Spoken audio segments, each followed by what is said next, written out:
kami gimu tolangit sikoy ko kami gimu taaldo woy bulan ikaw ang nagbuhat sa kabituunan ikaw ang nagbuhat sa kalibutan manama mawantog ka warag po ko ilingkoy ko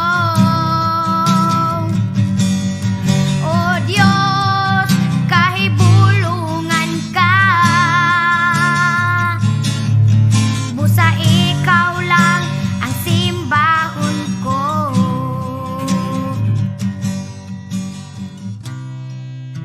أعوذ بالله من الشيطان الرجيم بسم الله الرحمن الرحيم فقال ربكم ادعوني أستجب لكم آمين يا رب العالمين الحمد لله رب العالمين الرحمن الرحيم مالك يوم الدين إياك نعبد وإياك نستعين اهدنا الصراط المستقيم صراط الذين أنعمت عليهم غير المغضوب عليهم ولا الضالين آمين اللهم اجمع شمل المسلمين والكريستيان والأمة في مدينة دباو وسلم دائما مجتمعنا هذا بالسلم والأمن والتقدم في بلدنا هذا آمين يا رب العالمين ربنا لا تزغ قلوبنا بعد إذ هديتنا وهب لنا من لدنك رحمة إنك أنت الوهاب ربنا إنك أنت الوهاب ربنا آتنا في الدنيا حسنة وفي الآخرة حسنة وقنا عذاب النار وصلى الله على خير خلقه سيدنا محمد وعلى آله وصحبه وسلم سبحان ربك رب العزة عما يصفون وسلام على المرسلين والحمد لله رب العالمين آمين يا رب العالمين.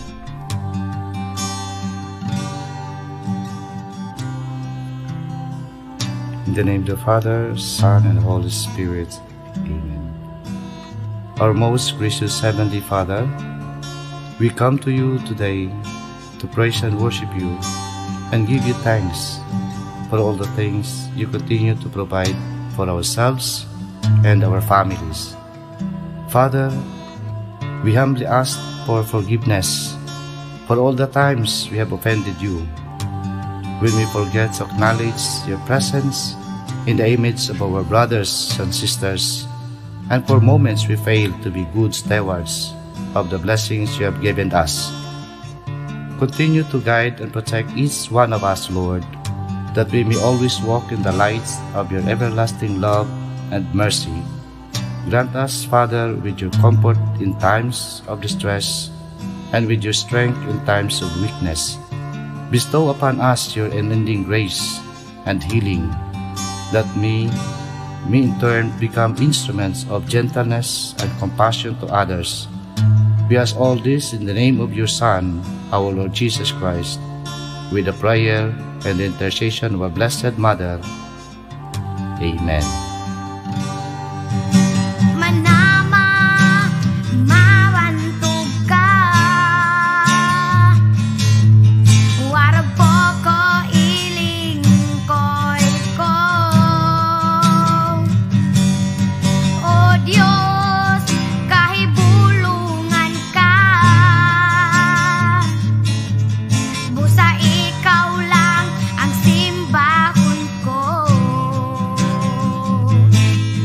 busa ikaw lang ang alagaran ko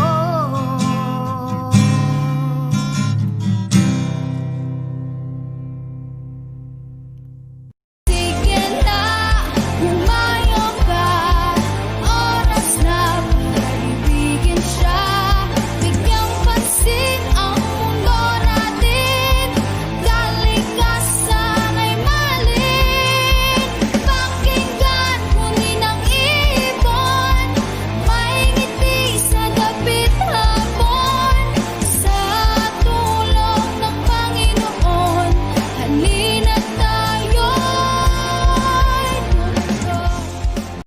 Hello Philippines, my name is Sushmita, I'm Sam, broadcasting live from Global TV Bollywood Studio, India. live from Global TV London studio. You are watching Global TV Philippines I'm so excited to join you. Catch me soon on the Rapporteur News with Isabel Isabel Fernandez and Chino Hansel Hansel Filian. Filian. Together, let's unite the universe with substance by bringing news you can trust. Until then. See you.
Ama, masarap bukas mo ang pakiusap ko para sa iyo. Ina, ang awit kong ito,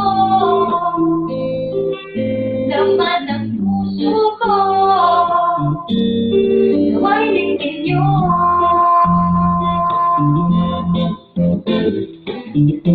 Ano ba nangyayari? Umiinit ang mundo, di mo ba nawawari? Nagkakabalik tayo, ba't hindi natin pag-isipan? Paano uulan ang kagubatan? Magtanim tayo ng punan, magkakita tayo. Ama, ganda ng bukas ko, ang pakiusap ko para sa'yo. Ina, ang awit kong ito, laman ng puso ko, nawa'y lingin niyo. Ano ba ang nangyari? Kaularan may bitbit-balik, huwag na tayo tumutol, baka Diyos na ang tumutol. Ba't hindi natin pagyamanin ang kalikasan ay ikapit? Magtanim tayo ng puno, magkakita tayo. Ama,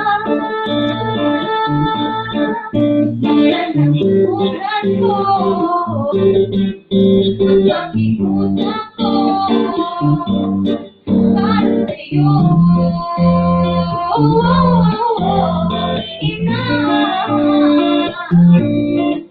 ang awit kong ito, laman ng puso ko, living in you.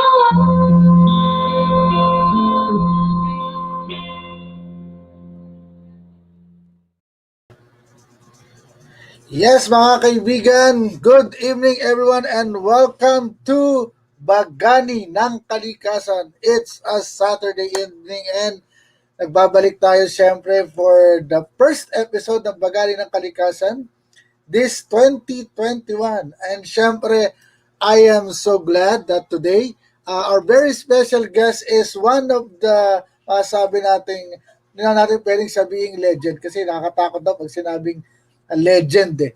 Marami daw legend eh. Napanood ko kanina yung nagsasalita pag daw sinabing legend, delikado. So, ito ay isa sa mga idol natin sa larangan ng environmental advocacy. Yun, napakarami na experience. Siguro ito mga dapat marami akong matutunan dito. And he had been a speaker to many conferences. Ang dami na rin niyang naranasan at ngayon sa Bagay ng Kalikasan, malalaman natin pa yung kumanta at yung nag-arrange ng kanta na yan. Siyempre, at the moment, he is inspiring everyone through his various online shows, including the Pro-Earth Crusaders IEC Approach page on Facebook, the UP Outlanders Environmental Science Research Group, Thoughts to Promote Positive Action IEC Approach blogs on ANTON.blogspot.com, and hashtag Pro-Earth Chats online video podcast is streamed live on Facebook. Yan mga kaibigan, pakilala natin our very special guest for today kasi talaga pag binasa ko lahat to baka mag-end na yung show. Saka pa lang natin siya makikita sa dami na experience.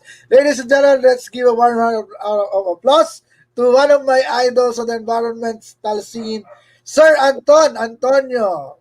Magandang gabi sa'yo. Yes, magandang gabi rin, David. David, idol ko rin yan. Ano tayo, mutual admiration club tayo ngayon. No, actually, yes, and I'm very glad na nandito tayo ngayon and on the invitation of David and yes, we're kind of excited dahil the first time na nagka-encounter kami ni David was sometime last quarter last year, Yeah. around November, and yeah, we were both invited. Ako salimpusa lang ako ron, but David was the host, no, of that great 4-day show, no. Ang haba.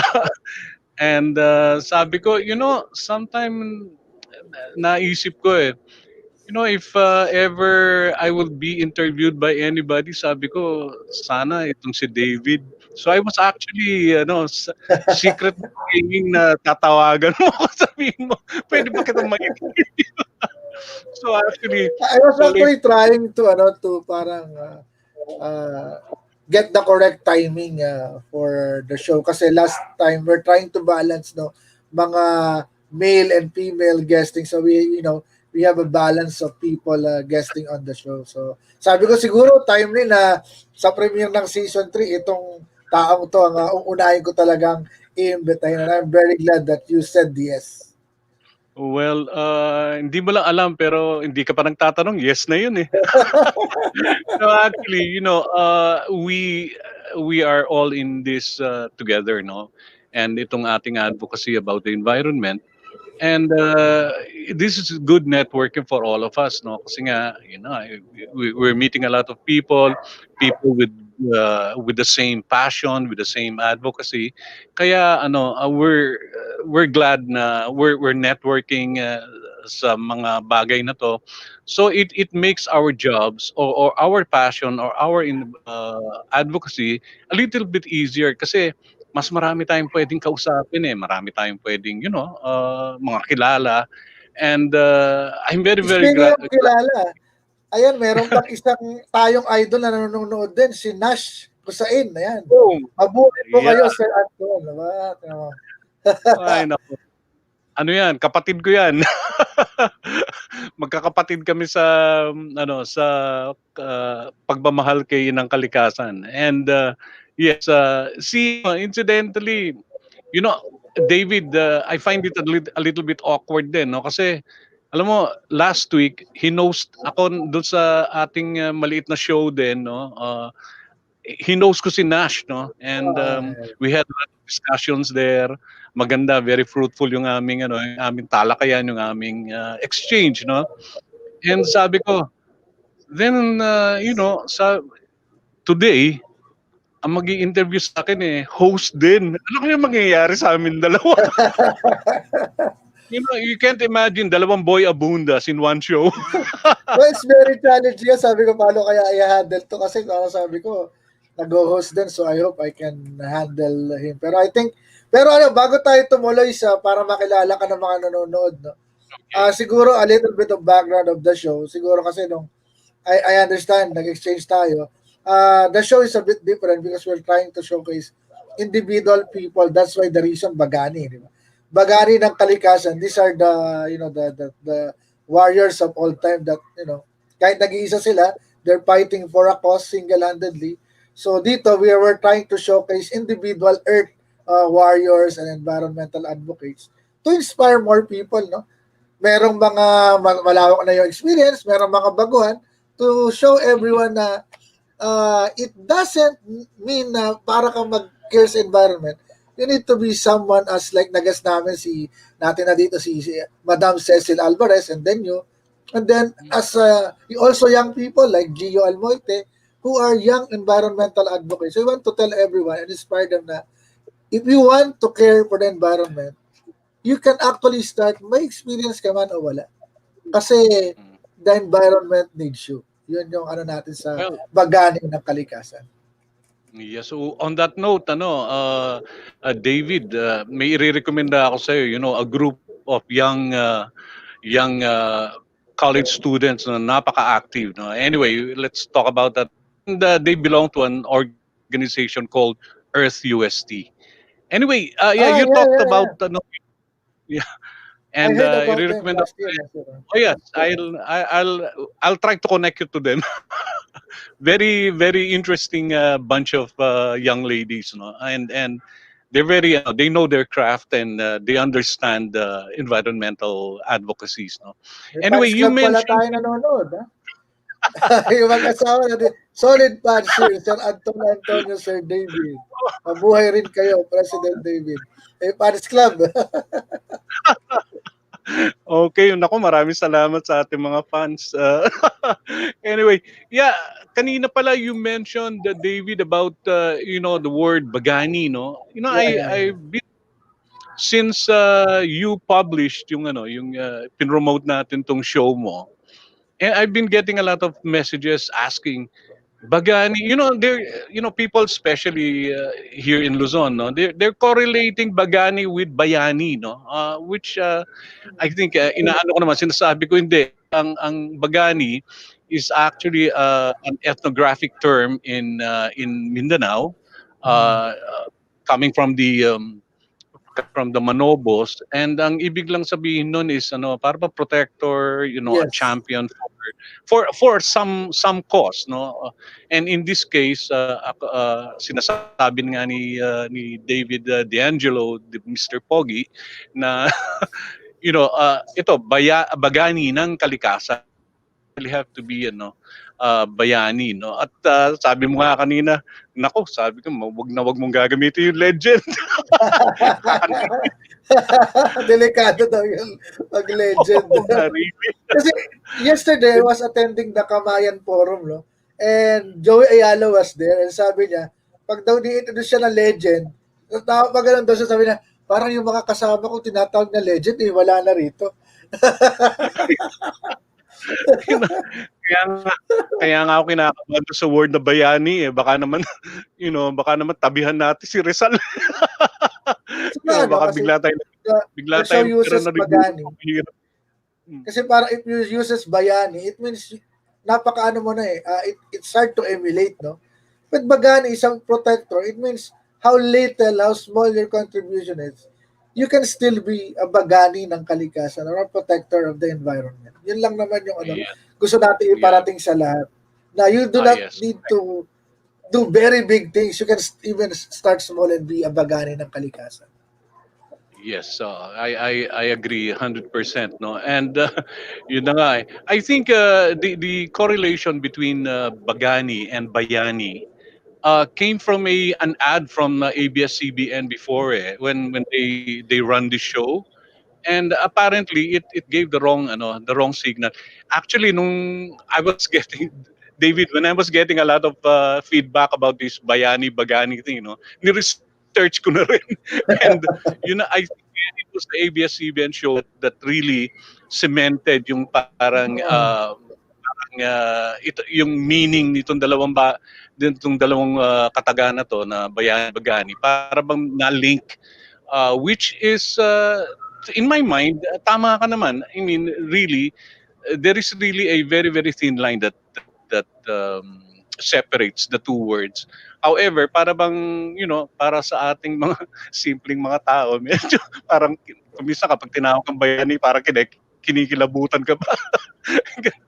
Kasi well, anyway, whatever it is, whatever they say, I think yes, okay na lang din 'yun. I-accept na lang natin whatever it is.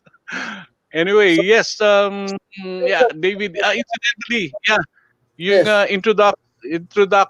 introductory song mo kanina, yes, may storya yun and I'd like to share it sana with your with your audience, no, and with our audience, na yung Masda ng bukas ko, that's a jamming video lang naman. It's very rough, but that was the time when we were parang inaano namin, nagko-compose kami ng isang kanta. I si Professor Janet Martires of UP. Nilapitan ako around mga 6 8 years ago, no, at sabi niya, "Ton, pwede ka ba sumama dito sa project ko?" Sabi ko, "Ma'am, ano bang project mo?" Sabi niya, "I got some gusto kong gumawa ng isang album, and dito sa album na 'to, puro mga environmental songs ang ilalagay natin." And sabi niya, "Oh, wow, maganda 'yan." Sabi ko, kasi during those times, I remember ang mga parang sikat lang na mga kanta no'n na environmental, no, na medyo local, na done by the great Filipino mind, was yung sa Asin, no, yung Masda ng kapaligiran. yes, exactly, Masda. oo. Tama ba yung And title ko? Parang, yes, Masda ng kapaligiran. Yung yung kanta na ginawa namin, or ginawa ko, Masdan din ang start, no, Masdan ng bukas ko naman 'to. So, sabi ko, sige, pwede ba akong may maitutulong ba ako diyan? Sabi ko kay Professor Janet. And sabi naman niya, sige, we want to put up an album na iba-ibang genre. Sandali lang, sabi ko diyan. Akala ko, she will just ask me, baka naman pwede kang, mag-compose ng isang folk song about the environment. Okay na 'yon. Then when she started talking about genres, medyo kinabahan na ako. Sabi ko, "Ma'am, mukha yatang mahirap yan." So, true enough, my suspicion was right. Nung sinabi ko, "Ma'am, meron na bang gagawa ng folk song?" Kasi marami na raw siyang kinausap ng mga artist at may gagawa na ba ng folk song? Sabi niya, meron na eh. How about medyo rock na konti? Sabi niya, meron na rin eh. Pop, meron na rin eh. How about the ballad? Sabi niya, meron na. "Ma'am, ano pang wala?" Sabi niya, "Siguro yung mga Latin beat, ganon, mga bossa nova." Sabi ko, naku, mahirap, sabi ko, mahirap yung beat na yun, ah. yun na nga, sabi ko, wow. Latino, sabi ko, medyo mahirap yata yan. So, sabi ko, sige, let's take on the challenge. Tignan natin, baka naman, may maisip tayo, "Ma'am, pero best effort lang to. Kung hindi ko magagawa, sorry." So, she gave me a little time. And one day, I was fishing with my family. Fishing yung kaming pamilya, yung wife ko and my children. So, we were fishing, and I was in the bangka and fishing quietly, no. Pagkatapos medyo may rhythm yung waves eh. So sabi ko, here's the rhythm, it's coming to me. Then, the whole song, dun sa fishing trip namin na yon, na-conceptualize ko na sa isip ko. So when I came back, I asked the help of Ella Cruz. Sabi ko, Ella, can you breathe life into this song? So yung nakita nyo kanina. So we were practicing. But that song, pero actually, kasi yun na nga, she was trying to interpret it, no, si Ella. And however, when I gave that, we came up with a demo tape, and pinakita ko doon sa technical staff ni Ma'am, ni Professor Janet. Sabi niya, hindi pa rin ano eh. Sabi, parang rock pa rin. So hindi pa rin daw tawag dito. Hindi pa rin Latino dating. So anyway, siguro para medyo ganahan yung mga audience natin, David. Would you like to let's play the actual song na naging product of this effort, this initiative by Professor Janet Martinez of UP. Sige, play natin yung original version na ginawa nyo. Kasi Yeah. pagkatapos natin i-play ito, itatanong ko kung paano yung isang dati nagtatrabaho sa mining company. Nakita ko sa professional background biglang naging environmental advocate. Very interesting. Malalaman natin yan. Pero for Okay. now, eto, enjoy natin to. I'm sure na napakaganda ng kanta na to. Kung nag-enjoy tayo kanina, eto po. Ito yung tama, original version. This is the ano ba tawag sa version na to? Yun yung studio version, yun yung actual Studio cut version. sa album, no? Is the studio version. And hindi na tawag dito, hindi na si Ella ang kumakanta. Yung anak ko na, si Neki Antonio. Okay, let's hear the song. Ito.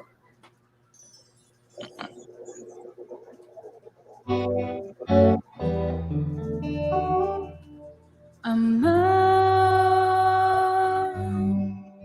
basta ng bukas ko, ang pakiusap ko para sa'yo. Inang awit kong ito, laman ng puso ko, naway dinggin niyo.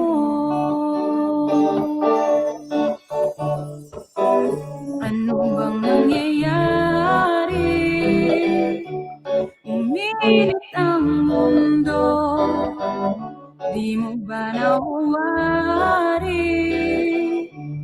Nagkakamali tayo, ba't hindi natin pag-isipan? Paano uunlad ang kagubatan? Magtanim tayo ng puno, magkaisa tayo. Ama,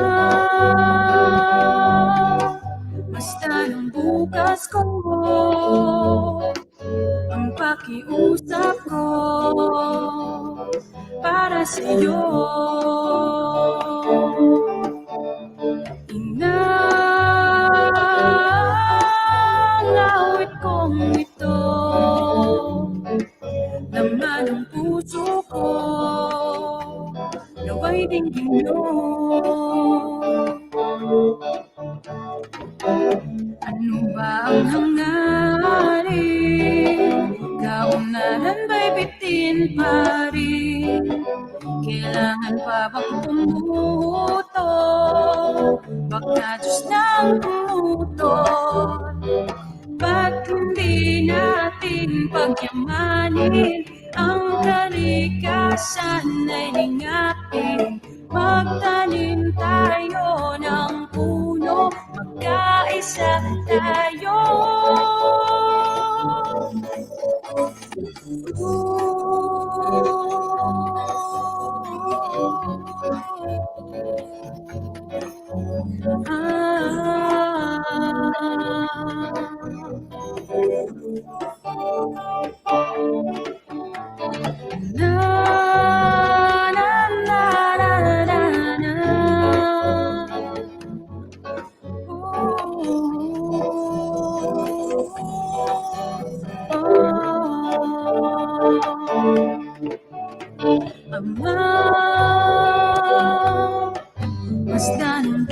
oras ko, ang himig kong ito, pakinggan niyo. Ina, ang awit kong ito, laman ng puso ko.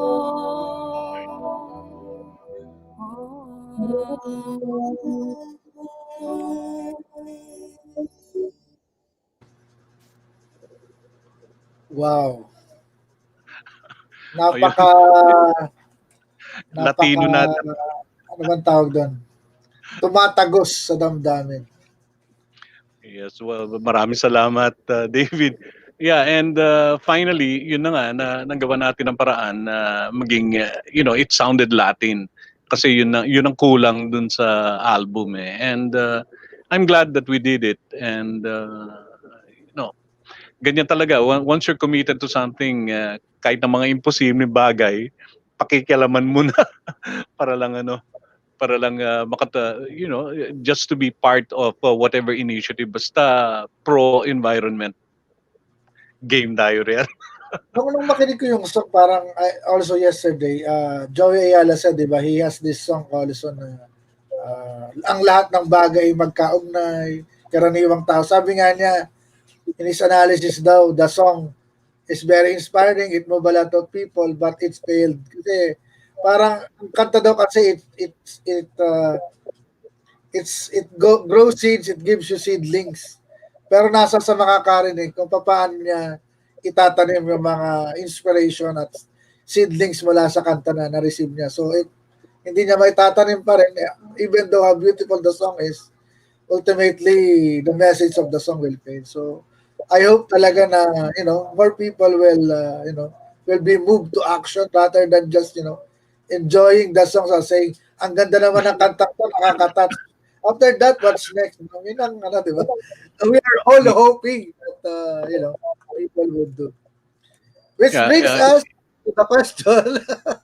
Okay, go ano ahead, ba please. nangyari at paano ka nagsimulang maging environmental advocate knowing na siyempre nakita ko nga dito sa mo parang you're into mining, you're part of a mining the mining industry. So how did Anton get started? Let me just clear that mining issue, no.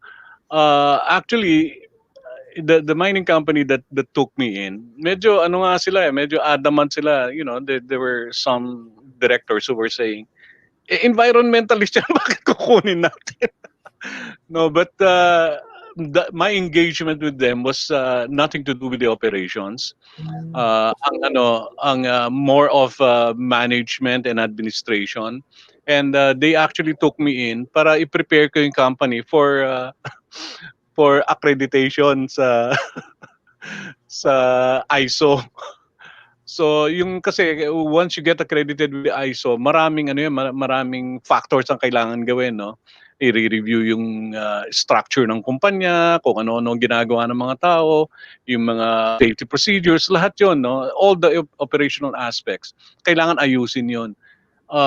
But I should say, no, na even if ganon, kahit papaano hindi mo matatanggal dahil nasa puso mo nga yung pagiging makakalikasan. So So ibig sabihin na, Sir Anton, before you entered that mining company and may pusong environmentalist ka na. So paano mo, saan nag-ugat yun? I mean, how did it came to being? Di ba? yun na nga. But then one of my friends, attorney Limuel Ausa, was saying, was defending the choice, no. Bakit di natin siya kunin? Yun ang sabi niya. Mas maigi nga yung mga ganyan eh. So he could tell us kung meron nga tayong ginagawa hindi maganda. So I should say, in my stint, no, as a consultant for other purposes, hindi for ISO accreditation, I had a lot of meetings with their technical people, yung mga geologists nila, yung kanilang mga mining engineers, and yeah, these guys were doing great. And within the parameters ng kanilang agreement with the DNR. David, hindi lang yun.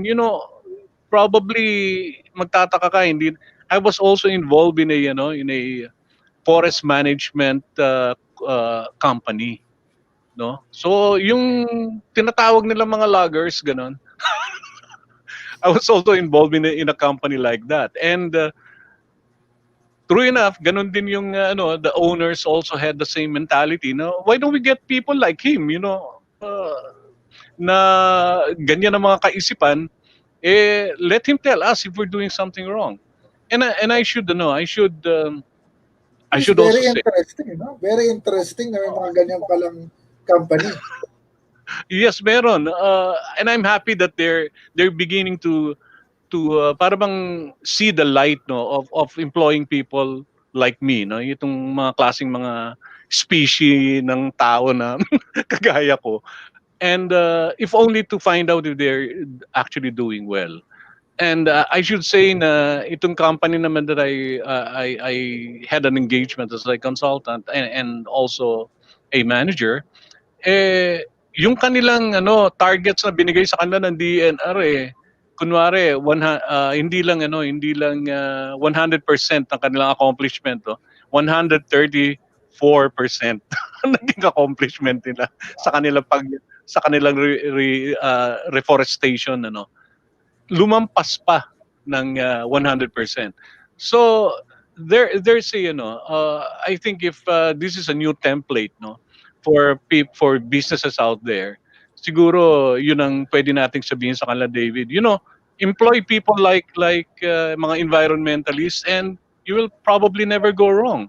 I mean, they will actually tell you the way it is, no? Sasabihin nila sa inyo kung, mali yung ginagawa niyo, wala sa usapan with the DNR. Kasi karamihan, mining companies, logging companies, timber companies are all under the DNR. So may mga agreements yan. And perhaps one of the first things na kailangan mong gawin would be to review all of these agreements and see na kung yung kumpanya na kumuha sa iyo tama ang ginagawa. Kung hindi naman medyo hindi masyado sumusunod, that's your responsibility. You have to speak out. Kailangan sabihin mo. Kung hindi, walang kwenta yung engagement nila sa'yo. Might as well, huwag ka nalang kunin, di ba? Pero it's a big challenge, no? Kasi ibig sabihin, pag halimbawa, hindi sila nakinig sa'yo, or yung boss ayaw, di ba, parang, hindi ka ba nahirapan doon sa, pag dumating ba sa ganong point? Well, you have to approach it two-pronged. One would be the technical side, no, of things, okay, technical and legal side of things. First, the legal, no, violation 'yan. Tagilid kayo diyan. The technical, sandali, hindi yan ang environmental science doesn't prescribe yung mga ginagawa ninyo. Then also the personal. Kailangan meron ka din personal approach, like kailangan ibabasahin mo rin yung amo mo, yung boss mo, yung kausap mo, no? Kapag maganda yung maganda yung mood niya, di doon mo kausapin, di ba? Huwag mo sasalubungin. Isang damakmak yung problema ng tao pagdating sa opisina iisa lang ang kilay. Well, forget it. Perhaps later in the day, kapag medyo tumatawa na, nakikipagbiro na, that's the time you tell them. So really, anything naman, any problem sa mga ganyan, even in the family, di ba? Kapag mainit ang ulo when I was a kid, no? Kapag mainit ang ulo ng tatay ko, quiet lang ako, Ganun din yung mga anak ko ngayon. Kapag medyo umuwi ako at medyo iisa lang ang kilay ko, ganun din sila. So really, there's no prescription to all of this. Pero it's a matter of, using every trick nga for you to get what you want. So, meron din mga tina-thumbs down na mga suggestions, mga recommendations, pero far and wide, I think 95% of our yung mga kagaya ko recommendations pinapakinggan naman at ginagawa. Wow. That's glad to hear. Kasi di ba, siyempre, pag narinig natin, mining company, bad for the environment. Logging company, bad agad for the environment. Kasi there's two extremes, di ba? Pag tinignan mo siya to the other extreme, you have to consider like, I have this friend from Europe that say, kung environmentalist ka talaga, that pure environmentalist, huwag ka lang gumamit ng cellphone mo, ginaganon ako, di ba? Kasi you're using which is, di ba? which is, di ba, kapanood ng TV, which is, in some way, it's factual, di ba? Kasi Hmm. you're using what's coming from the mindset. So you have to think, what is the middle line that you have to be one again with nature? Lalo yung sinabi nga ni David Attenborough sa palabas niya, no? Hindi naman ang problema yung companies eh. Because we have to resync ourselves with nature. Diba? Yes, David, if I may add lang no dun sa sinabi mo, I mean you're very correct. Pero yun na nga like plastic, 'di ba? Kalaban natin plastic talaga eh, 'di ba? Yan ang O number one kahit na sa kalaban. tao.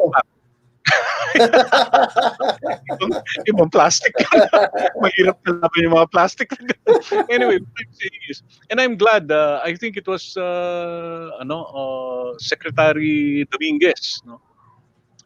Who's advocating for the total ban of plastic, no?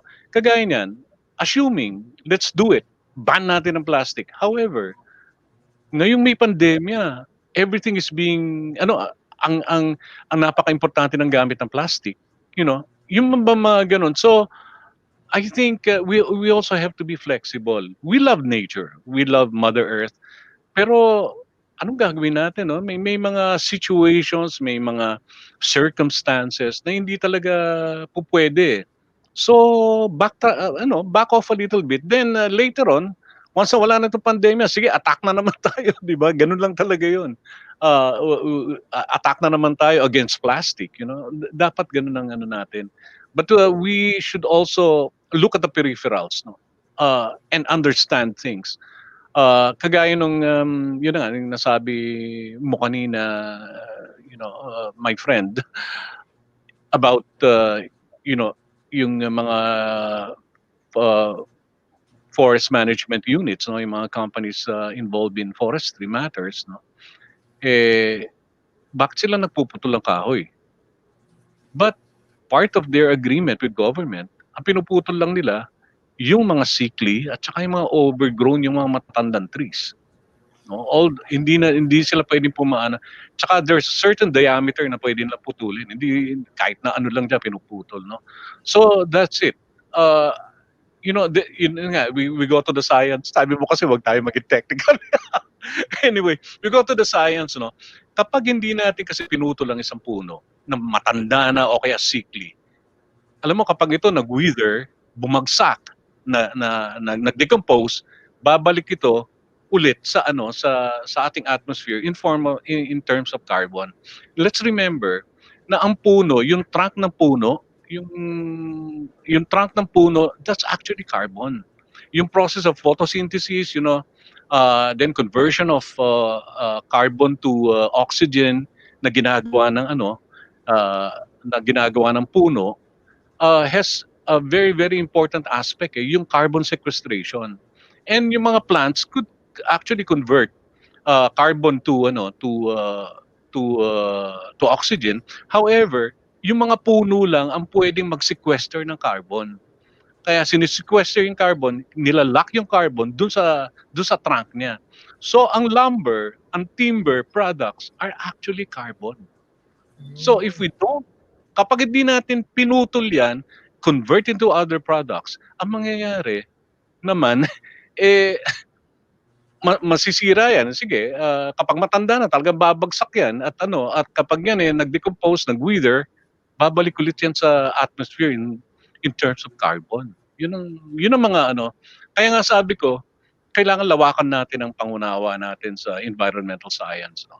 I mean, or else walang mangyayari, mag-aaway-away lang kasi kung immovable, you could be an environmentalist, but if you're immovable sa position mo, yun na nga. Ay hindi, huwag tayong gumamit ng plastic kasi hoda magka-leche-leche tayo pagdating sa pandemya na to. Di ba? But With, with, no. with that explanation, syempre you have been to a lot of companies already. Ano ba yung underlying belief ni Sir Antonio when it comes to being an environmental advocate? Okay, ganito lang, no? My belief system is actually a cost system of three components, no? Yung knowledge, belief, at saka commitment. Yun ang sa akin. That's my personal thing, no? Yung knowledge, I think kailangan naiintindihan natin yung mga bagay-bagay bago tayo, before we even open our mouths, no? Then yung belief, kailangan yung sinasabi mo, pinapaniwalaan mo. Or else walang, might as well don't say it at all. So ganun, no? And pagdating sa environmentalism, David, I have this in a lot of talks that I give. Lagi lang akong tinatanong ano ba ang state ng environmental advocacy natin and environmentalism natin? And I always give them this the little story about Christmas, no? So, dispiras ng Christmas, 24th ng gabi, so, merong isang pamilya na kumakain. They were having dinner over, yeah. And prior to that, earlier in that day, galing sila sa mall. And they brought some presents for themselves para gamitin nila the next day sa Christmas mass, no. So nagkataon itong 5 members of the family, si tatay, si nanay, si kuya, si ate, and si Junior, no? Si Junior bumili ng isang pantalon, maong yung blue jeans. Pero habang kumakain siya ng gano'n, nakuwento niya, "Uy, excited ako din bukas yung aking pantalon. But medyo may problema, mahaba. If kung puwedeng putulan lang ng 2 inches, please." So he was telling that to the entire family on the table, at dinner time. Sige. So everybody was listening, but everybody was not also listening. So after natapos yung dinner, si tatay nagpunta sa kwarto, kinuha yung kanyang periodiko, yung kanyang newspaper, nagbasa. Then si ate nagpunta sa telepono, nakipag-telebabad right after dinner. Si kuya naman bumalik sa nagpunta rin sa kwarto at may tinutuloy siyang ginagawa sa kanyang computer. Then si bunso, si mother naman, after si nanay, after dinner nagligpit. Si bunso after dinner kinuha niya yung pantalon niya, nilagay niya sa living room. Then he went down to play with his playmates, yung mga kapitbahay. After natapos nagbabasa ng periodiko ng newspaper itong si tatay, he left the room, nakita niya yung pantalon, pinutol niya 2 inches. Lumabas ngayon si kuya, galing natapos na yung ginagawa niya sa kanyang computer, then nakita rin niya yung pantalon ni Junior, okay, pinutol niya 2 inches.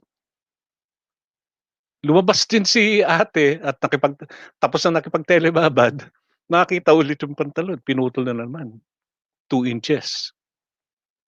Then si mama, si nanay, after nag-ayos na, nag-tidy up ng kanilang dinner table, nakita yung pantalon, pinutol na naman 2 inches.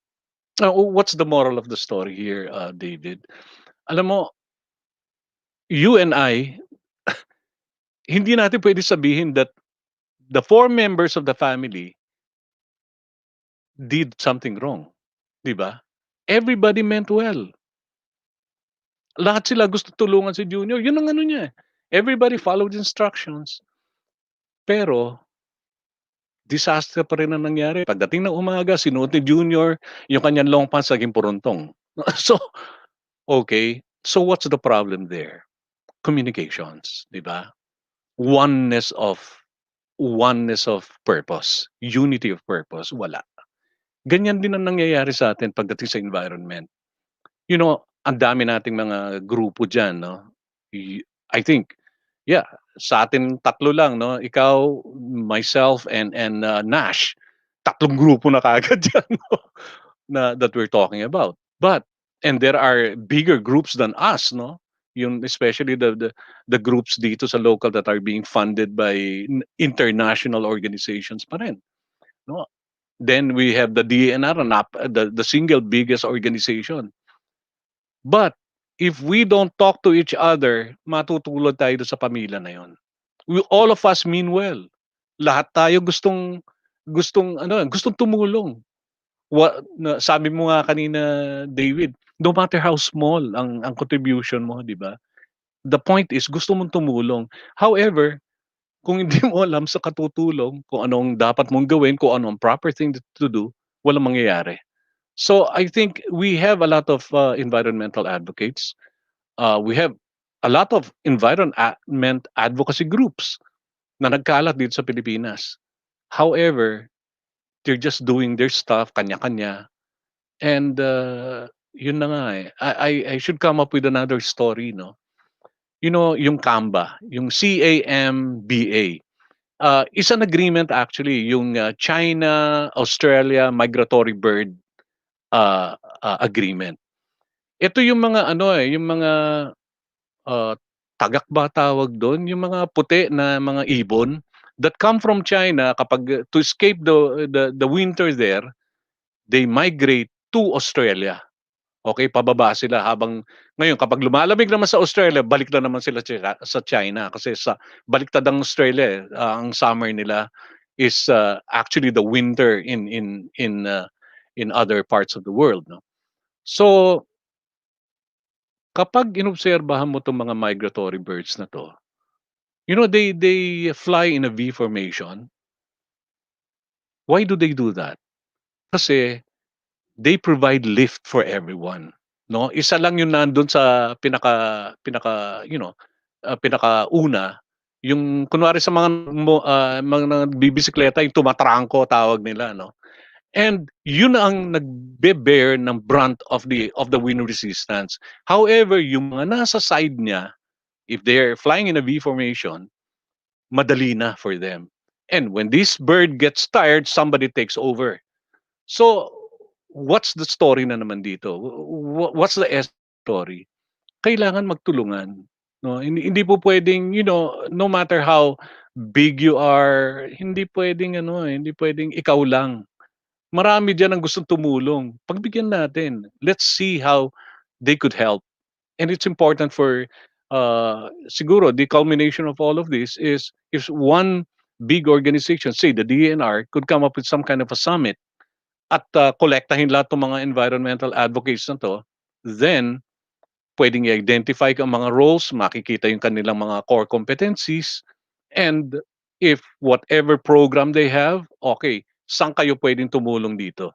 I think mas magandang ganon. Kesa sa right now, ang nangyayari kasi sa atin, David, nagkakanya-kanya eh. I have a group, yung Pro-Earth Crusaders, no? Yung Pro-Earth Crusaders is an offshoot of another organization, yung tawag lang Uplanders, no? Yung mga taga-UP. And if you look at this group, talaga naman, wow, boy. It's a powerful, very intellectually powerful group, no? Out of merong kaming page sa Facebook, makikita niyo doon mga itsura nila. And out of the 12 editors for Pro-Earth Crusaders, siyam ang taga-UP ron. Siyam ang may master sa Environment and Natural Resource Management. Isa, malapit na maging doktor, maging PhD. And 4 of the 9 are actually excelled in their academic mga academic awardees lahat, no. So it's a very powerful group. So ang core competence ng grupo namin, no, yung Pro-Earth Crusaders, is research and studies. O di gamitin yun na nga kapag may organized ang approach sa environmentalism, no, or environmental advocacy. At least kung identified kami as that group of researchers para they could use and tap our resources. Yun ang yun ang biggest resource namin eh. We are good at research. In fact, Pro-Earth Crusaders, yung Earth acronym yun eh. And which stands for Environmental Advocates and Researchers for Truth and Humanity. Wow. Earth. So research, no? Research based kami, that's where we are good. Pagbubuhat ng bangko, no? But yun ang core competence namin. Let's do it. Okay, we have another friend, si Nash nga, na binanggit na natin kanina. You know, yung grupo niya are very, these are the ground workers. Ha? Talagang, nagtatanim yung mga yun. So, if there's a program na kakailanganin ng pagtatanim, at least don't tap us kasi wala kang mahihita sa amin, no? Hindi namin core competence yan. But offer it to Nash and they will make headway on this, no? Siguradong they will be successful kasi core competence nila yun, no? So, I think yan ang hindi pa natin nagagawa, David, to assess all of these different groups na kung ano-ano mga core competencies ng mga yan at paano sila matatap for the right task para, you know, para unified yung approach, no? Unified yung purpose natin. And that's tingin ko, no, that's the only way na magiging united lahat to, no? And it will make better sense. Well, right now it's good na rin, no? Dahil even in whatever small way the smaller organizations are doing or the big way the bigger organizations are doing, at least may nagagawa. That's fine. Pero siguro mas marami pa ang magagawa kapag ito lahat coordinated. Naka-database sa sa DENR and they would know, okay, research, we need to research on something. Oh, let's get this group to do that. And we will be willing to do it. If may kailangan tamnan dyan, sige, get the group of Nash. I'm just talking of tayong tatlo lang, no? Nila Nash. But, we represent the smaller guys, pero we have core competencies. David is very good at promotions. My friend, magaling ka dyan eh.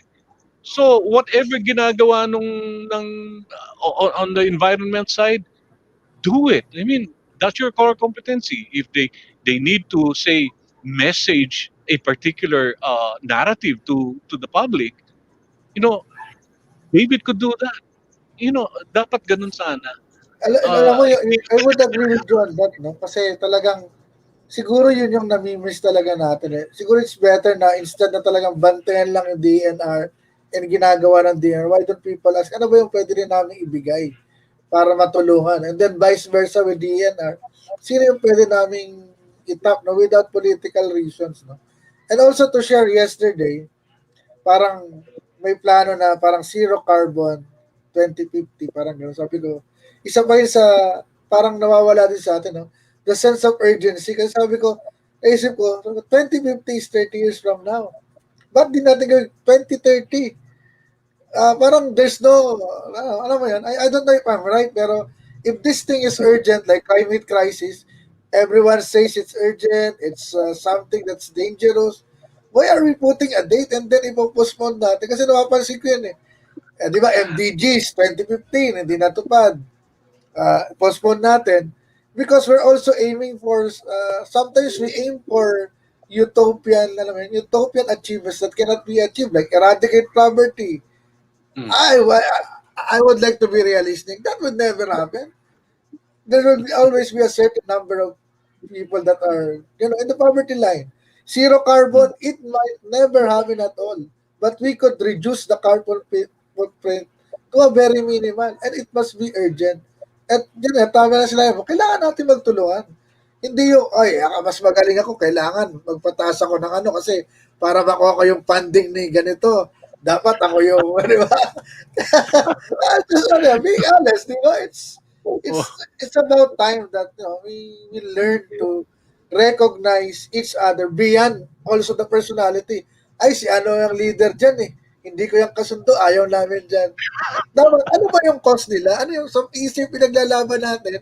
Let's accept the differences and then work on, what's the similarities of everyone. Yes, it's correct. Correct. I agree very much, no.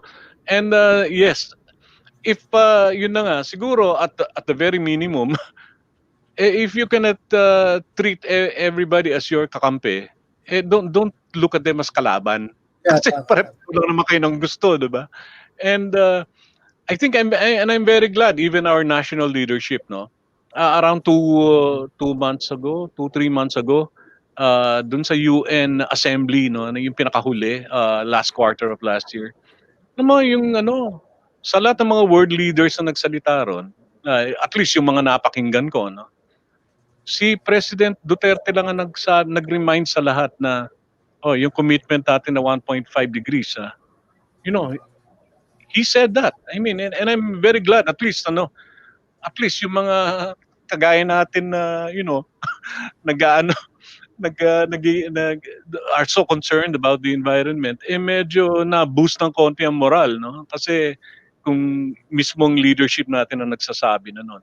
However, siguro kung meron lang konting follow-up sana ang ginawa si Presidente ron na, okay, nagsabi na ako ng ganyan, oy kayo, bahala na, gawan nyo ng paraan yan, So kung ano man ang may contribute natin dun sa putting back the average uh, temperature ng mundo natin to 1.5 degrees, dapat ganun.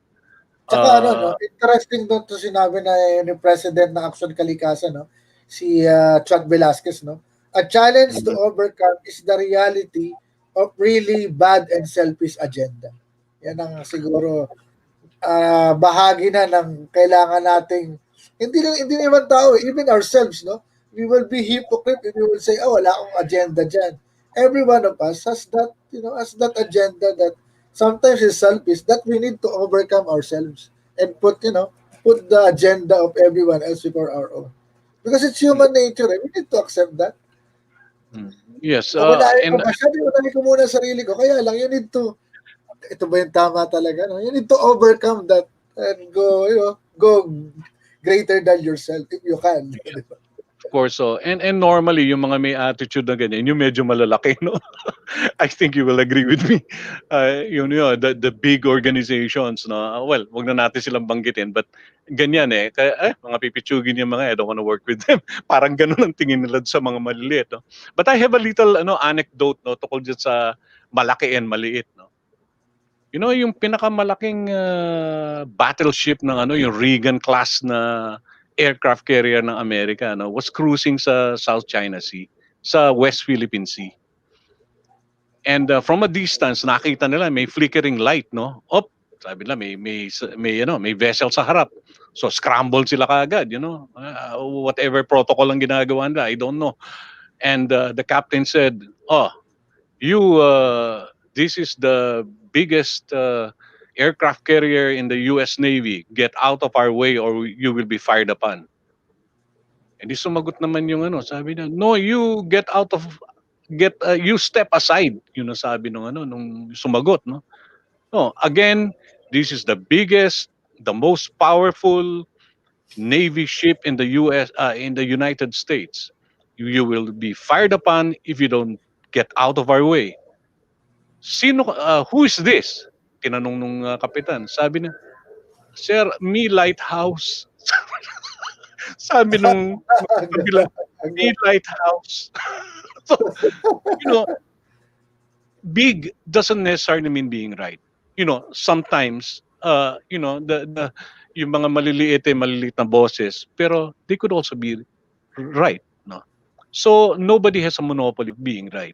Don't tell me they're big, tama na sila. Don't tell me we're small, mali tayo. No, no, no. It doesn't have to be that way. Kailangan magkaroon tayo ng marketplace of ideas.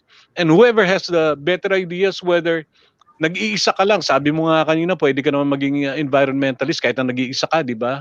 Nag-iisa ka man, kung tama naman yung gusto mong mangyari, tama naman yung idea mo, di dapat pakinggan ng mga malalaki. Hindi naman po pwedeng, babasurahin na lang ninyo kasi maliit. Kasi maliit, no? So it doesn't work that way. Yung pinag-uusapan natin kanina pa, no? Yun nga, a unity of purpose. It could only be achieved by a little humility on everybody's part. Kung maganda yung idea niya, sige, let's embrace it, 'di ba? Kung maganda yung suggestion ng kusino, sige, gawin natin basta doable and plausible, 'di ba? Dapat ganun ang maging attitude natin. Forget about I would share a little technique, no? And hindi ko alam kung masama ito o pangit. Pero alam ba, naiinis ako sa isang tao, sa ano. I say him na parang hindi magandang ganito. Sineshare ko sa kanyang diretso, may problema ako. Pero kung inis na inis talaga ako, I just go home and, talk to the wall. And then, lash out at it, ilabas ko doon. Not to other people. I do not, kwento mo sa ilang hindi. Ganun lang. Then after that, okay na ulit tingin ko sa kanya. You know? Kasi, pareho kami may passion, pareho kami ng gusto, pero at some point, di ba, there's an attitude or a certain aspect that, honestly, you would not like, no? And if you really love what you're doing and you're like the person, you have to accept, the wholeness of that person. That brings to us to, di ba, makasabihin na iba, daming sinasabi ni Sir Anton, tapos may pandemic pa, ano bang ginagawa niya ngayon? Yun, tanong natin, ano ba ngayon yung mga pinagkakaabalahan at commitment bilang isang environmental advocate? Okay, yun na nga, for the longest time, yung grupo namin and myself, no, we are on the IEC approach, yun ang aming programa, no, yung information, education, and communications. No? And we're very active on Facebook, Instagram, blogging, YouTube. And ngayong nagkaroon nga ng pandemya,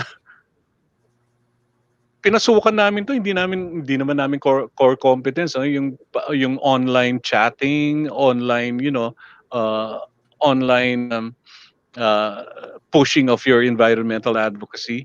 We have a bi-monthly program, yung Pro Earth, and yung Pro Earth chats naman is different naman dito sa ginagawa ng ating kaibigan si David.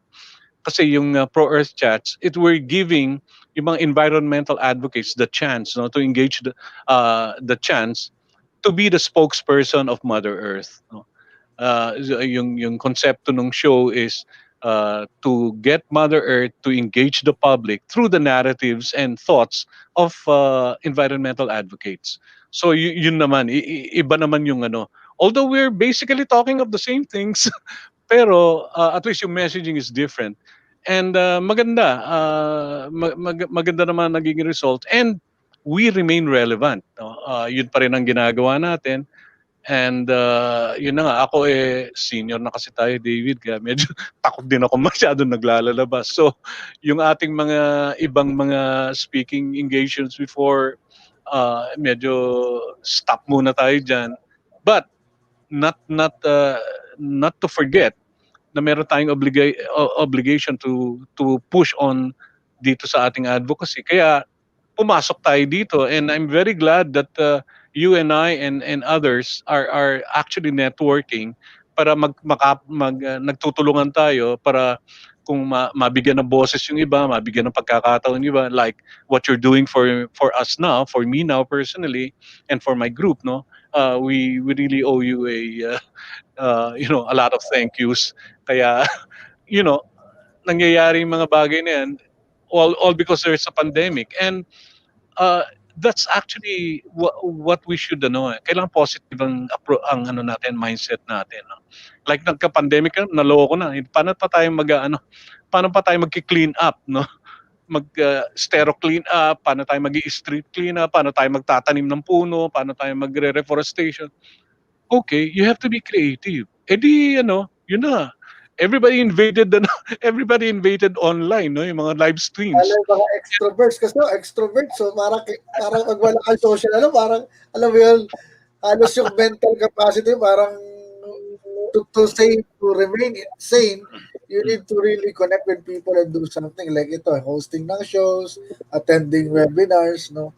So it's really, it helps us to be still mentally healthy despite, limited social interaction. Yeah, like right now, this is a very healthy, di ba, exchange of views between two advocates, no? That's good. Dapat ganun. And in effect, tuloy-tuloy pa rin yung ating advocacy. So what kung may pandemic, di ba? So ganun. And perhaps in the new normal, di ba, kapag pumasok na yung new normal, we have to be creative na naman on how to pursue our passion for the environment through using whatever, kung may mga lilitaw na platforms na naman na iba dyan, sige, pasukan na naman natin yun, And in the new normal, hindi pa rin tayo talaga babalik dun sa, socialize dito, socialize doon. Marami pa rin yung very cautious tayo. So, it will be more of the same of what we're doing now. Pero yun na nga, tuloy-tuloy pa rin. And if there is anything, we would like to come up with an announcement. If there is anything you want us to research on, please let us know. Tutulungan namin kayo. We will do that. Okay, Tama, so yun, napakagandang pagkakataon for everyone to utilize, no? Like sa amin, sa Aksyon Kalikasan and sa Green Party of the Philippines, lalo sa Green Party, no, it's a policy. Every policy should be backed up by, factual research. No? Hindi lang pwede kailangan, ganito yung gawin natin. Kailangan meron diyang nakasuporta na research para sigurado ka na itong policy na to will actually be relevant and would be the right policy for the environment. So yes. bago tayo magtuloy, I understand that as a musical arranger, yan, you have another, ano ba tawag ito? Song, it's entitled Galileo. Yeah, ano bang message naman ng kantang ito? okay, ano lang, no, I just want to, kasi baka naman nagkakaroon sila ng expectation sa atin, uy, nagko-compose pala yan, no? Hindi lang nila alam yung dugo at pawis yung tumulo sa akin to make that song na pinag-uusapan natin kanina, no? But that's not really my core competency. Kailangan tanggapin natin kung ano yung kahinaan natin, no? But I should say that I could arrange songs. And if you guys are very familiar with the song Galileo by the Indigo Girls, and kapag tinignan nyo yun, pinakinggan nyo yun, iba. And I did an arrangement, a guitar arrangement for that song, and this is how it turned out. No, nag-iba ang tunog, pero it's basically the same song. So David, please. Let's listen to this. While pagbalik natin, we will ask Sir Anton, ano naman yung mga naging challenges niya being an environmental advocate.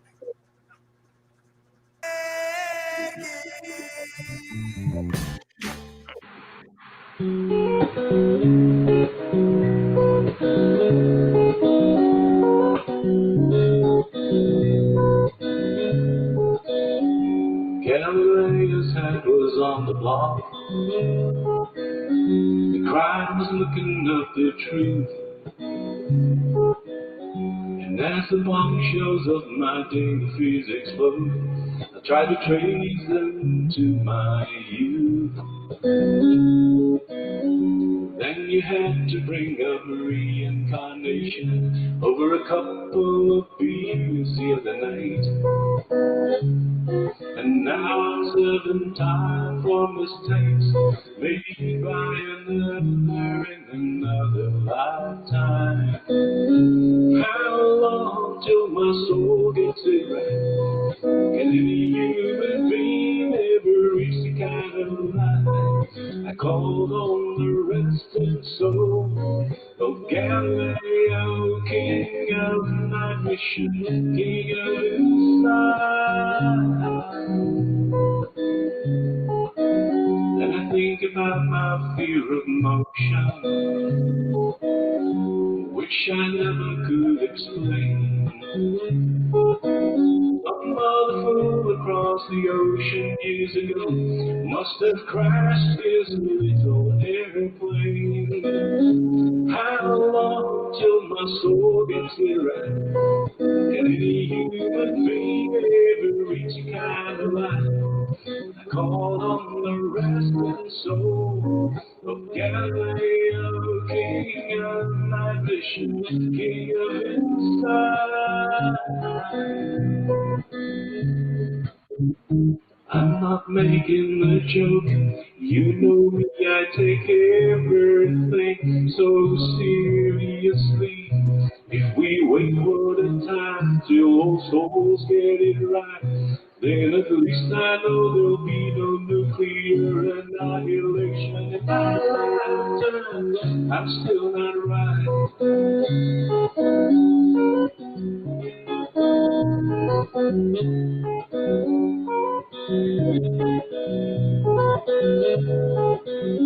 I offer thanks to those before me, That's all I've got to say. 'Cause maybe you squandered big bucks in your lifetime. Now I have to pay. But then again, it feels like some sort of inspiration to let the next light off the hood. You say, look what I had to overcome from my last life. I think I'd write a book. How long till my soul gets it right? Can any human being ever reach the highest line? I call on the resting soul of Galileo, king of my vision, king of inside. How long till my soul gets it right? How long till I meet the highest line? How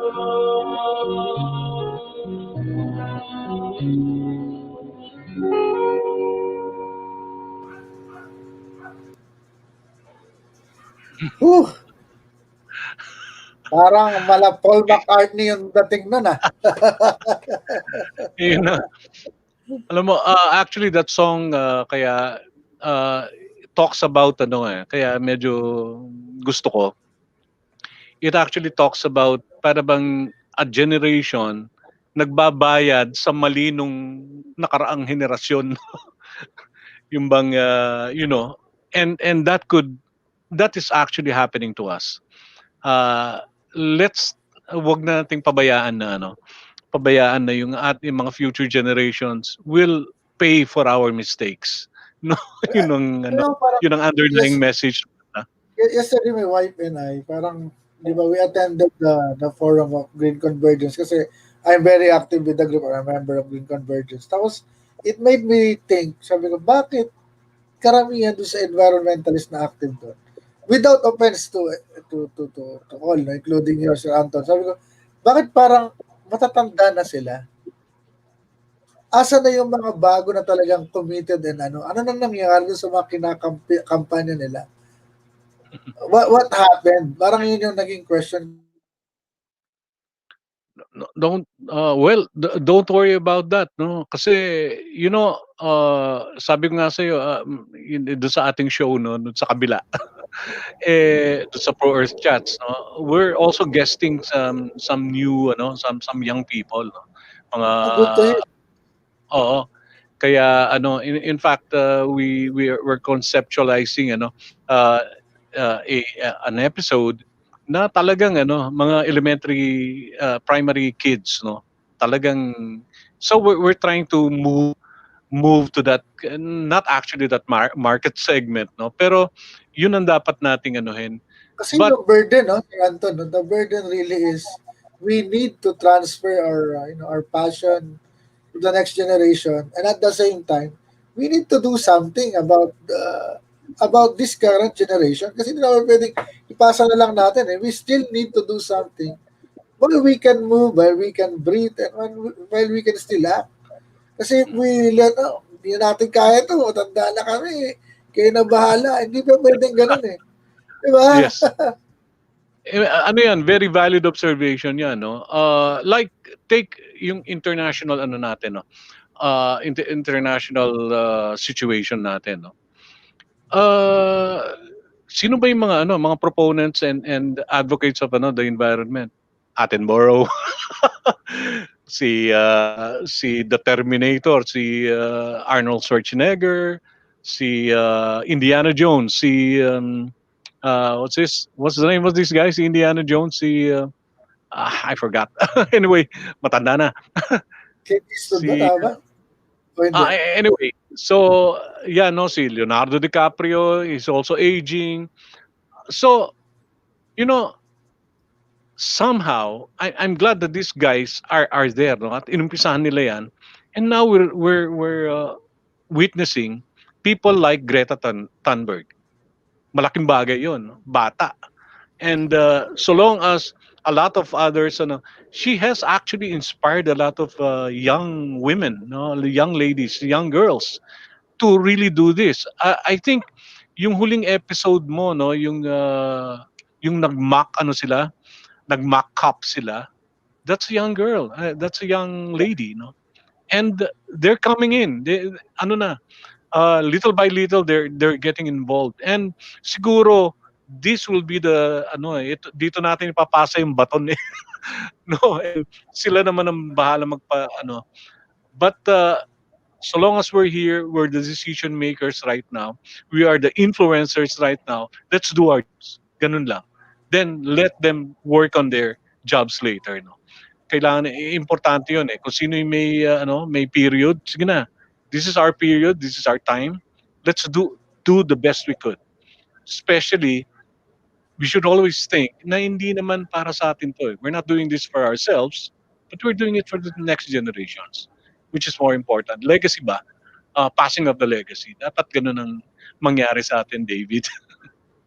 Alam mo, Sir Anto, I know for everyone na nakikita ka nila na parang, oh, walang, ang dali-dali ng ginagawa, parang sanay na sanay na. But I understand, I would like to ask you, ano ba yung naging biggest challenge mo in your Okay. experience as environmental advocate, and how did you overcome that? Ganito lang, no? Let me start muna. That's a very interesting question. But let me start by discussing muna para alam ng mga tao, alam mo rin, my friend, where I'm coming from, no? You know, I as a young kid of 3 years old, ako ay napunta sa gubat ng Africa. Doon ako lumaki sa sa Liberia, West Africa 'yon. And because my father had a contract, who's a surveyor, had a contract with an American company, and sinama niya kami, yung kanyang pamilya, no. Then I remember he made 3 trips there, eh. And in the first 2 trips kasama ako, and on the third trip hindi na ako nakasama kasi I need to go to school. So yun. And growing up in that kind of environment, yung tinatawag na bush sa African ano, nakita ko what as a youngster, what a forest should be. Dahil doon nagsusurvey ang tatay ko, nagsusurvey siya para gagawa ng kalye doon sa bali sa eastern part of Liberia. Papuntang east yung kalye na pinapasurvey sa kanya. So, but when I came back, nag-ano na ako, I went to school, primary, secondary, then college. Wala. Life was that for me. Very ordinary, estudyante, ano lang.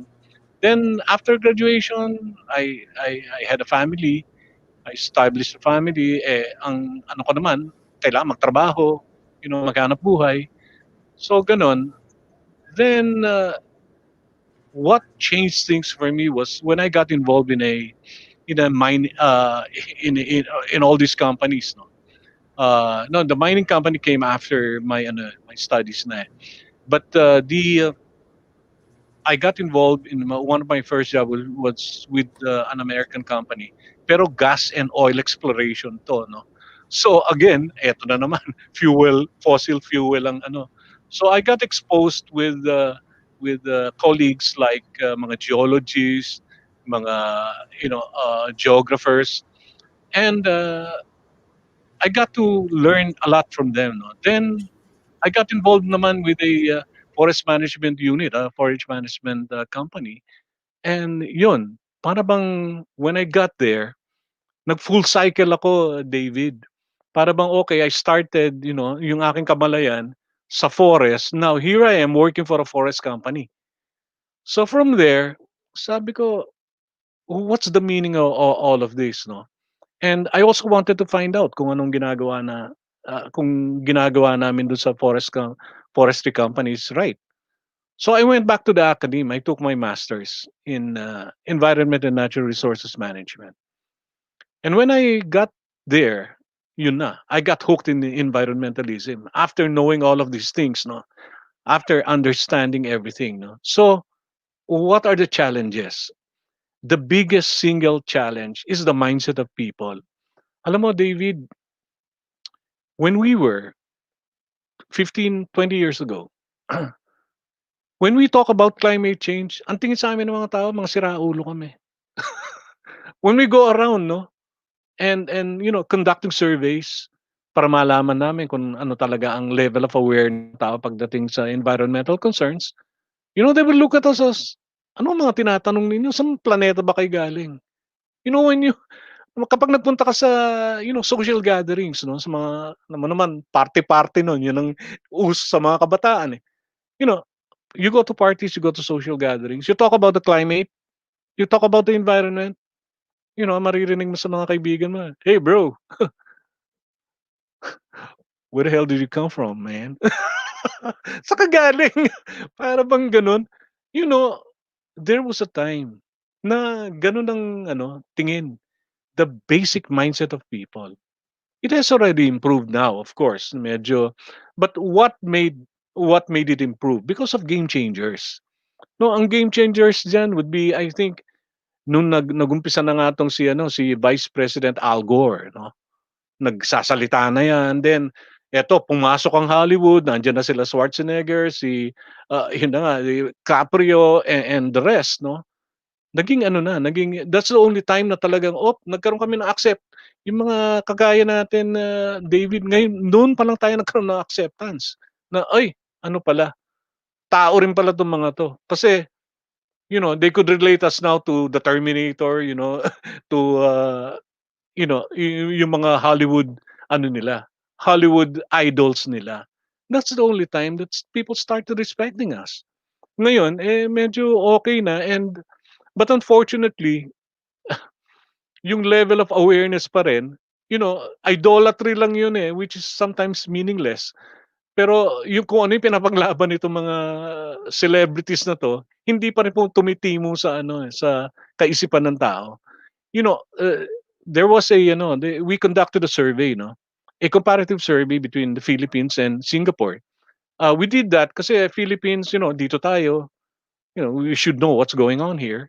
Then we also did it in Singapore, same survey, same brand of survey. At kasi ang Singapore is supposed to be the number one country the most developed country in Southeast Asia, di ba? In ASEAN. So, gusto namin compare, no? And the basic question is, ano ang level of ano ang level of awareness ng mga tao sa Singapore at saka dito sa Pilipinas pagdating sa mga issues ng pangkalikasan. Alam mo, very dismal ang results. Both from Singapore at saka dito. Huwag mo sabihin mayayaman sila ron sa Singapore at mas aware sila. Hindi, pareho lang, mababa pa rin. And that survey was done around 8 years ago. And from gut feel lang, no, we should come up with another survey after 10 years, siguro in the next 2 years, and see kung ano na nangyari between that time and now. And that was the time our group, yung Pro Earth Crusaders and the Uplanders, that's the time we postulated yung aming yung IEC approach namin, eh. Kaya kami sige, let's concentrate on spreading awareness by spreading information about the environment. So yun lang ang ginawa natin. But then, from then at saka now, may mga mindsets pa rin. Tinatanong mo ako kanina kung anong pinakamalaking stumbling block, di ba? Anong problema? Mindsets, no? There are others. Anyway, paalis na siya, no? President Trump himself don't believe in climate change. That's a big problem. That's America, very powerful. If the president of America says he doesn't believe in climate change, may problema tayo malaki. Malaki ang problema ng Pilipinas dahil kapag yung ginagawa, yung emission nila ron, umiinit ang panahon, nagkakaroon ng storm surges dito sa atin, tayo naleletsehan. No? So, those kinds of mindsets are the problems. I think, pagbigyan naman nyo kami, wag na kami, I mean, yung iba na lang na pinapaniwalaan nyo, yung mga idol nyo sa Hollywood, once they say, climate change is real, maniwala naman tayo. Kasi yan ang And climate change is real. This is what we should do. Kailangan sumunod naman. Para you don't have to believe us, but believe the other people. Like, I mean, a Vice President Gore. Come on, di ba? Yun ang problema. Mindsets. Kailangan ayusin natin yan. So yan, wow, it's been 1.5 hour. Nag-enjoy tayo sa kwentuhan, pero syempre, everything should come to a close. So, any final message, Sir Anton, to our viewers today and the future people who would watch this show on Facebook and of course on YouTube? Okay, David, I hope you don't mind, no, but I will adopt the last part ng Pro Earth chats, no. Kasi doon sa ginagawa namin doon, we ask uh, our guests to also give a message like you. But and I would also like to adopt that, no, na if I were Mother Earth, anong sasabihin ko sa inyo? 'Di ba? Yung parang gano'n. So, pardon, pero yun ang gagamitin ko sana. You know, if I'm Mother Earth, sasabihin ko sa inyo, shit kayo. Di ko kayo kailangan, kayo mga tao, no? I could survive without you. At pabayaan lang ninyo ako, aayusin ko yung sarili ko. No, lumayas kayo dyan. Kayo ang nangangailangan sa akin. Kaya kailangan alagaan nyo ako. So, in plain words, Mother Earth does not need us, but we need her to survive. And if we care for Mother Earth, she will provide for us, the present generation, and she will ultimately provide for the next generation. So on that note, my friend, maraming salamat for this pagkakataon that you gave me and my organization in yung Pro Earth Crusaders. Maraming salamat sa iyo and to your organization as well. And Siyempre, maraming salamat din, Sir Anton. And of course, mga kaibigan, no, hindi pa po ito ang una tuloy nating makakasama si Sir Anton kasi for AKTV presence, we will have a topic regarding environmental advocacy in the Philippines to talk about the more technical things that, we should learn. And napakaswerte ko po dahil na-interview ko itong isa sa mga idol natin pagdating sa environmental advocacy. No, alam niyo mga kaibigan, no, ako po kasi kaya ako nasa GPP din, sa Aksyon Kalikasan. Ang pananaw ko kasi the time for advocating as an NGO, it's good, no? But it's about time that we begin to change the governmental sector in the state. Kasi otherwise, the state and politics will always be a hindrance to what we are advocating. Kaya palagay ko, panahon na para sabihin naman natin na kailangan nating umapak sa politika. Hindi po ito madumi ang politika actually. Nasa isip lang natin. We need to engage on it for us to capture the time eh. Kasi this is a sense of urgency. We could not wait like 30 years from now.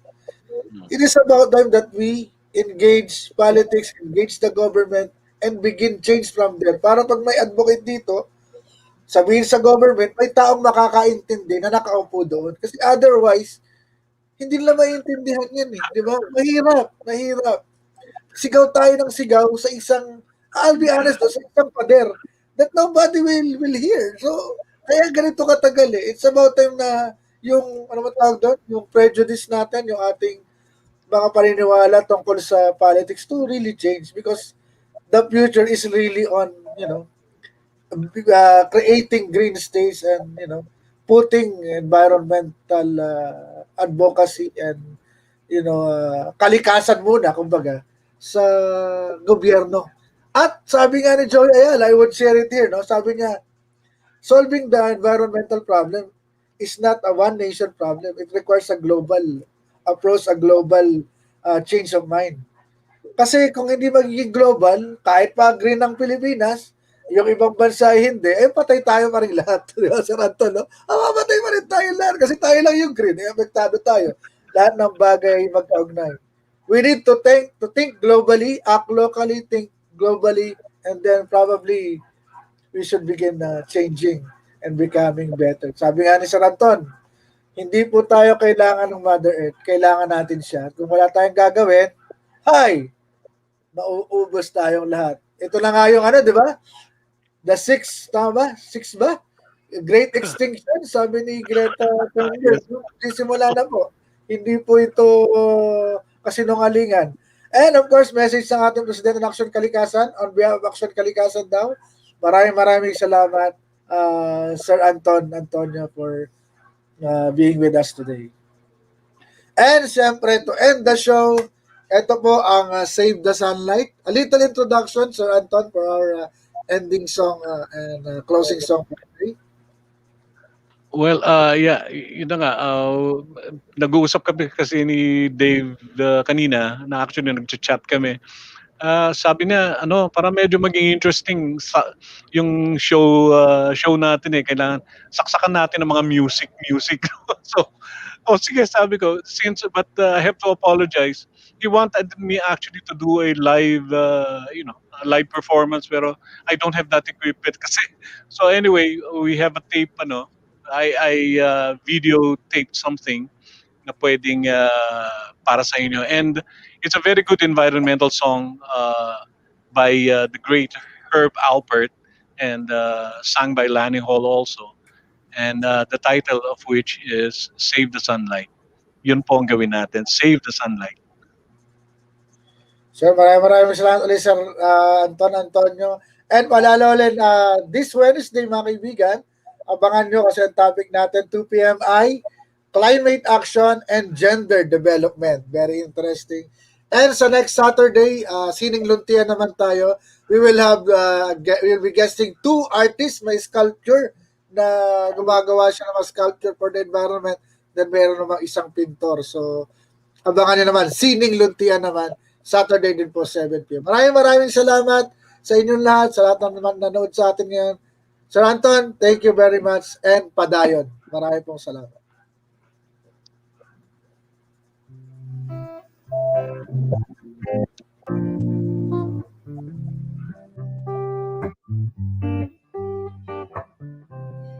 Doesn't it make you feel like trying to save the sunlight?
So ayan guys, ayan, nagkaroon tayo ng konting internet problem because of the very very good PLDT. Pero nagbabalik tayo mga kaibigan. Siyempre ito po yung ating ending song from Sir Anton Antonio. Ang title niya, Save the Sunlight. And sana po mga kaibigan, talaga let us save the sunlight. So again, maraming salamat kay Sir Anton Antonio. Maraming salamat po sa lahat na nanonood ng Bagay ng Kalikasan for today. Ito po muli, ang Save the Sunlight by Sir Anton Antonio.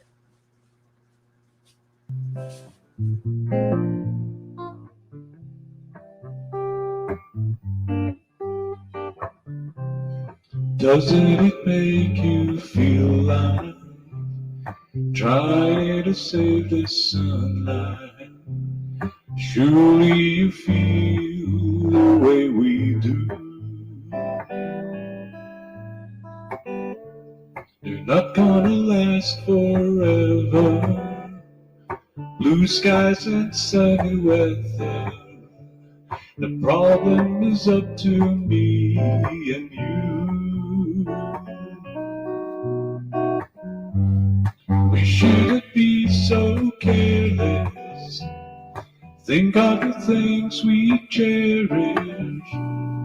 Think of them all gone away. Doesn't it make you feel like trying to save the sunlight? Doesn't it make you stop and think? Picture without a warning, rain on a Sunday morning. Think of the way it brings you down. Then think of the rainbow shining, someone who loves you smiling. Happy the sun came back around. Doesn't it make you feel like trying to save the sunlight? Doesn't it make you stop and think?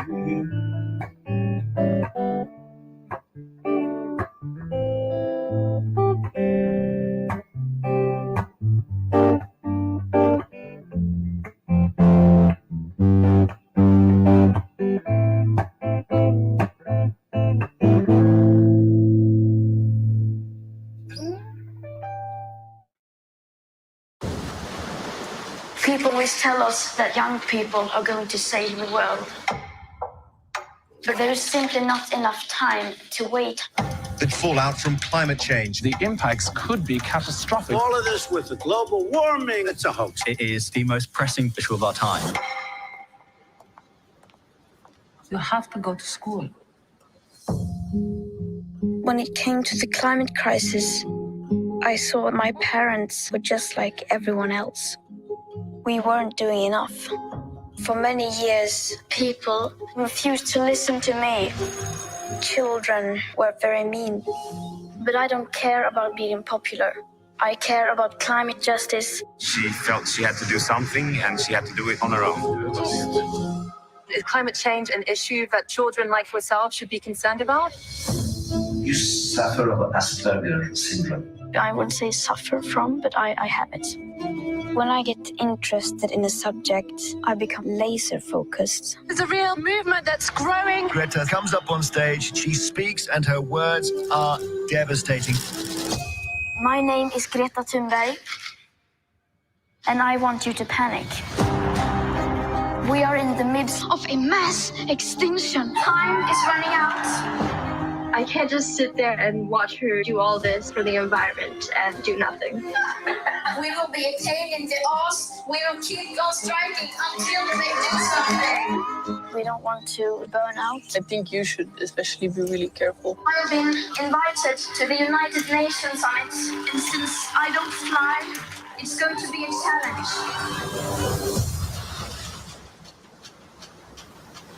This is all wrong. I should be back in school, on the other side of the ocean. What we are doing now, future generations can't change.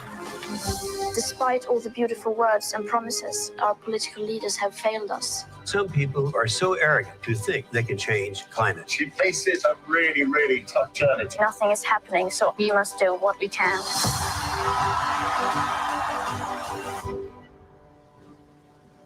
We will not stop until we are done. You read a lot on climate? A lot. I'm a nerd.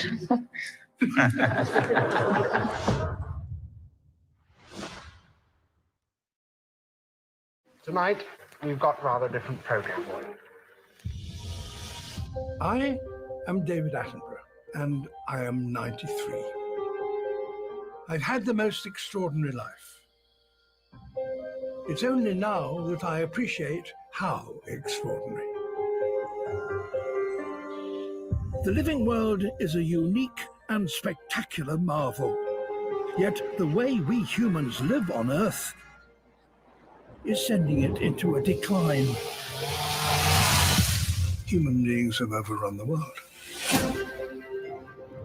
We're replacing the wild with the tame. This film is my witness statement and my vision of the future. The story of how we came to make this our greatest mistake. And how, if we act now, we can yet put it right.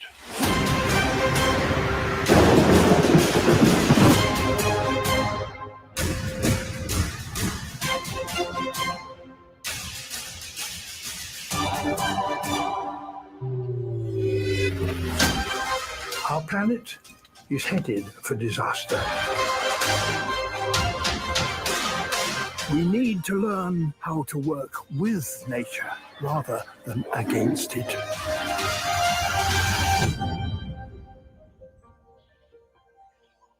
And I'm going to tell you how.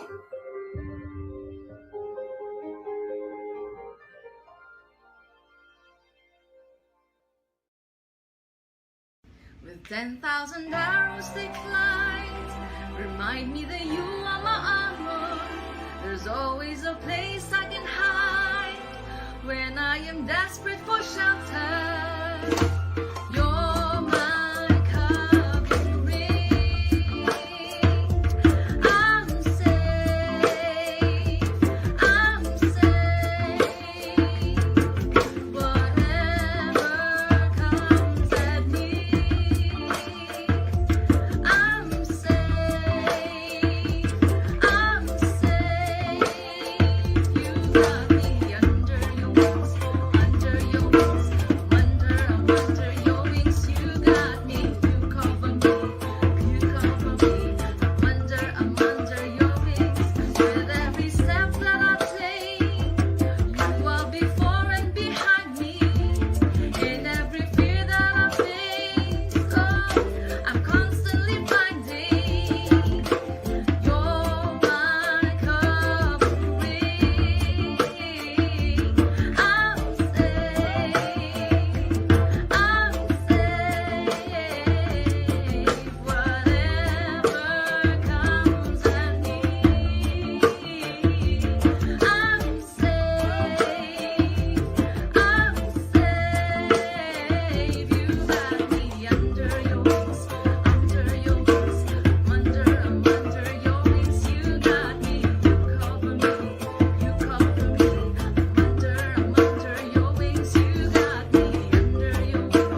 Hello, Philippines.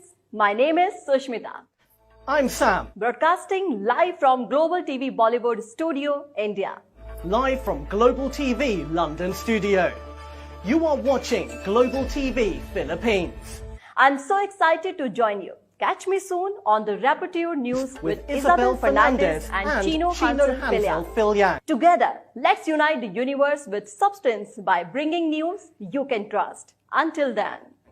See you.